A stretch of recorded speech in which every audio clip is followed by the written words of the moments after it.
What did they pay me now? You see this issue of herdsmen. I'm a victim. I'm a victim of all these herdsmen now.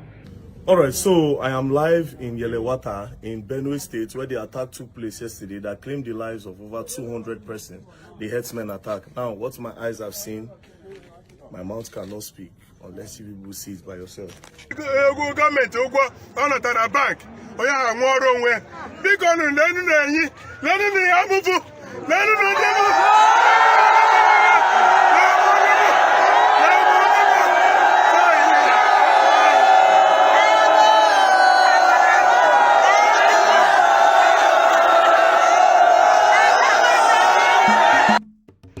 Hello everyone, and welcome to today's episode of the Afternoon Podcast.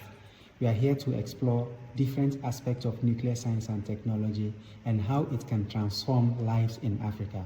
I am your host, Mbazo Jeremiah, and today's episode touches on both wildlife protection and human peace. We'll look at how radioisotopes, tiny atomic tracers, are helping scientists protect endangered species like rhinoceroses in southern part of Africa, and the same technology can help reduce farmer-herder clashes in Western Africa, especially in Nigeria. Sit back and stay with me because you might just change your mind and the way you think about nuclear technology.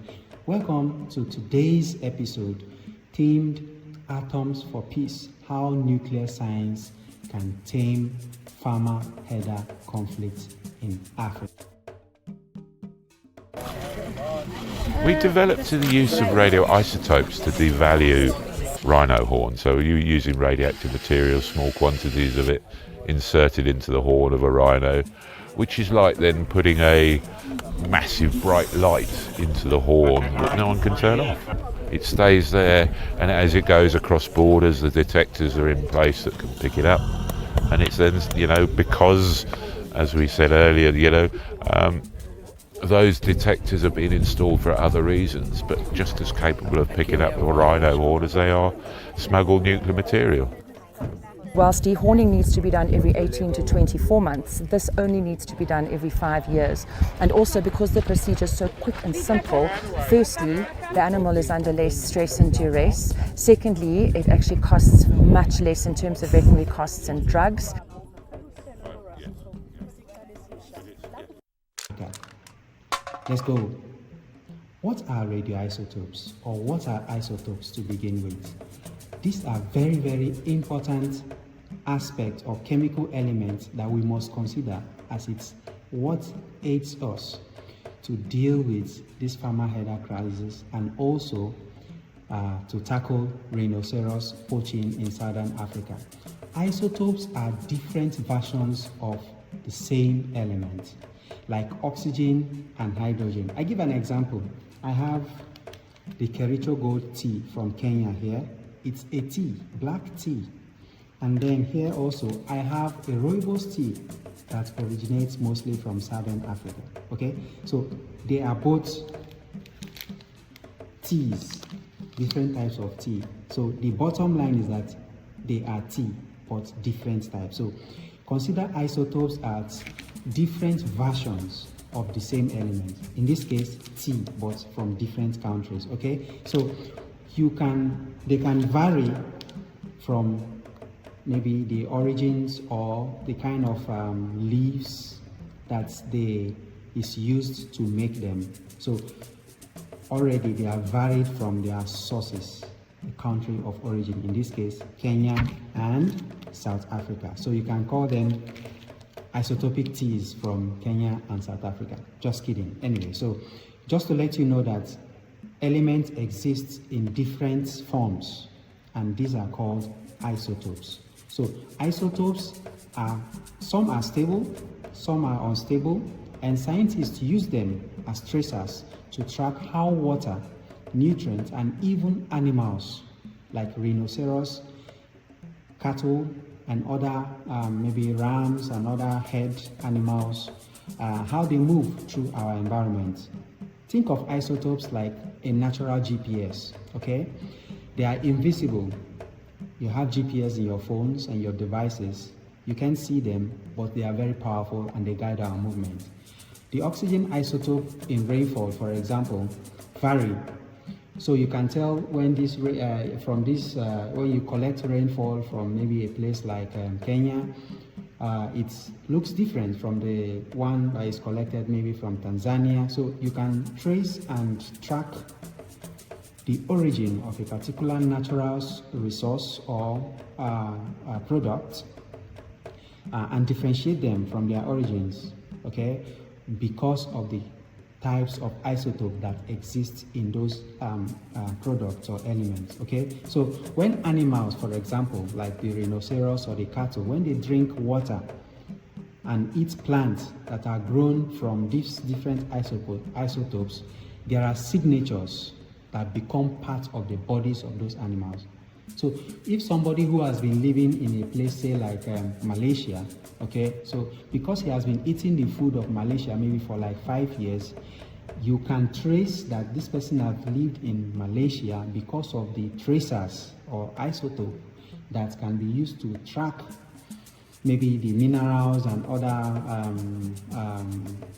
trace elements that exist in that person's body, okay, and compare it with somebody who has been living somewhere in sub-Saharan Africa, maybe Cape Verde or maybe in Mauritius and stuff like that, okay. So isotopes are used to trace elements and trace as tracers, let's just put it like that. So by analyzing, for example, a rhino's horn, okay, because these are what are poached. The rhino's horn, you can analyze it and then you can tell where the animal came from, okay? And then you can use that to trace the poaching routes and support wildlife conservation. So essentially, isotopes are used to trace animals or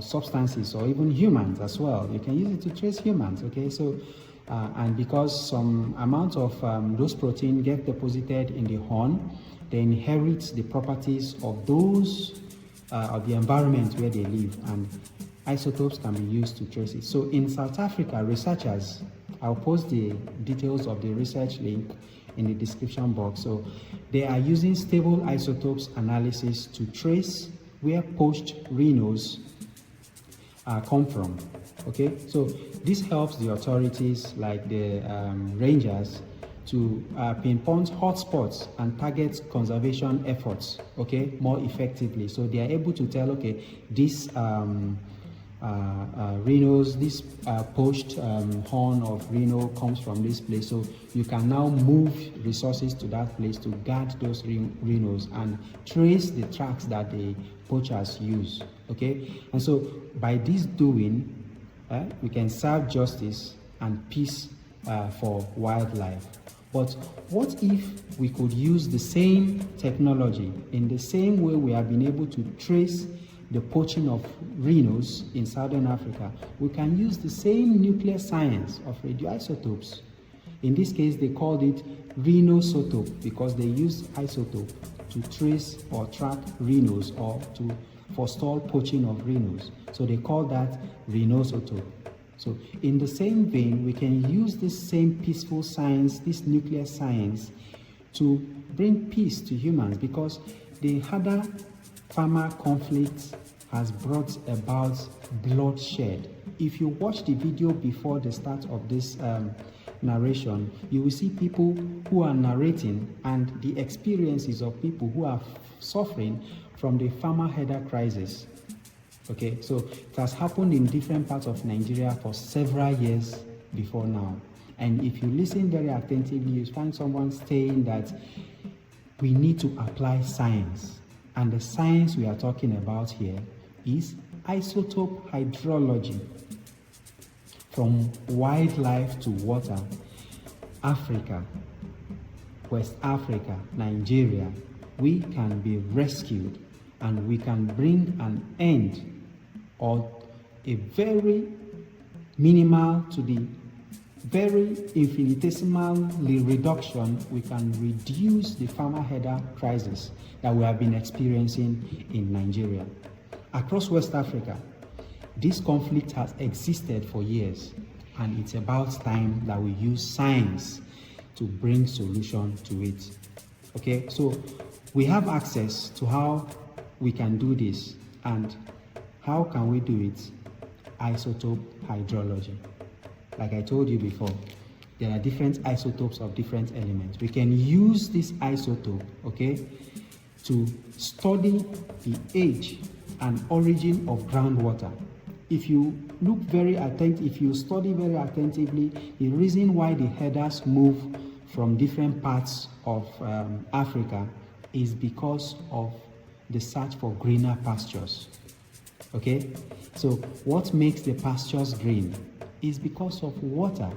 Okay, so isotope hydrology is used to trace the age and origin of groundwater that makes the pastures green. So using these isotopes like deuterium, which is hydrogen heavy water, and then oxygen 18, and tritium, which is the hydrogen heavier kind of water, we can determine where water comes from. Okay, I don't want to go into details. I'll post some links that will help you understand how isotope hydrology works. With this ability to trace the origin and the age of groundwater, governments can plan water points. So you can say, okay, maybe in Taraba State at this time in the year, this is the amount or the level that the water will be in the aquifers, or on the underground water level will be. So you can now create grazing corridors. I think there was a time somebody was saying that there should be ranches. Yeah, there should be ranches at different parts of the country and then to determine these ranches. This is where isotope hydrology comes. This is where the science, nuclear science, comes to play. So agricultural zones can also be scientifically assigned or designated, and then this will reduce competition between communities before it turns more than what it is right now. This has been a very big problem that we are facing in West Africa, especially Nigeria, and nuclear technology brings solution to it. All we need to do is get the science, the nuclear science by it, and then we apply it. In northern Nigeria, for example, there is experience of water scarcity because of people say it's climate change, and yeah. And then population also is exploding. So there is competition for the little resources. So this isotope hydrology can be used to map different points and determine the water levels at this point, and then we can use it to locate where the appropriate amount of groundwater exists at a particular time in the year, and then we'll designate those places and create regional areas where those kinds of animal husbandry can be carried out without hurting the people around. Okay, so supported by the International Atomic Energy Commission, International Atomic Energy Agency, under the Technical Cooperation Program, and also the Africa Regional Cooperative Agreement, which is called the AFRA, projects have already been done in the Sahel region. I'm saying it, but some people do not know that solutions are already being profiled, but they do not want to adopt it. And that's why this video is being made, so that you can bring it to the attention of the different governments in the states and perhaps the federal government in different parts of Africa. Let them know that there is a technology that exists that can help to curb the farmer header crisis. And isotope hydrology is it. Okay, so this technique can help to identify deep aquifers, like I said before. So these deep aquifers are the underground water, okay? The water table under the ground, like the borehole you dig. Everybody these days has borehole in Nigeria because of the failure of the water system in most parts of Nigeria, for example. So this borehole, you can differentiate the water from different parts of the country using isotope hydrology. Okay, so these techniques can help us distinguish between the kinds of water that can be renewed. You know, with this technology, you can say, okay, in this place, this water cannot be sustained. It will not be renewed. You cannot have this water. Once it depletes, it cannot replenish itself. Okay, so you can tell that and tell it differently for different locations using isotope hydrology. So with this science-based approach, okay, we can establish water sharing policies so that people that have much can transfer it to those that don't have enough, so that there will be less competition, okay, and people can be able to share resources and and not fight, because it's becoming too much. Almost every year we have this farmer header clash, like recently that happened in Benue State, where we have VDM going to like commiserate with the people, and we'll have large people and then other things that came with it. This can be stopped and nipped at the bud. And then we can move ahead with other developmental projects and put this aside. When we know that we can solve these problems from the root using isotope hydrology, then we can manage ourselves and our resources to the level that we can and make progress as a nation and also as a continent. And then this consolidates the fact that Atoms is for peace, from protecting rhinos in the southern part of Africa to promoting peaceful coexistence among farmers and herders.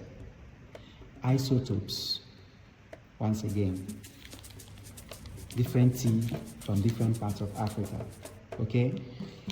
Isotopes are different kinds of existence, elements existing in different forms, okay? So they tell the stories that can save lives, okay? So, and it reminds us that nuclear technology isn't all about weapons. Like when people hear about nuclear, oh, he's talking about coming to destroy. No, nuclear technology is not all about weapons. It's about water, just like I've explained.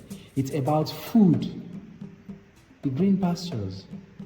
It's about sustainability, and not just beyond solving the farmer header crisis.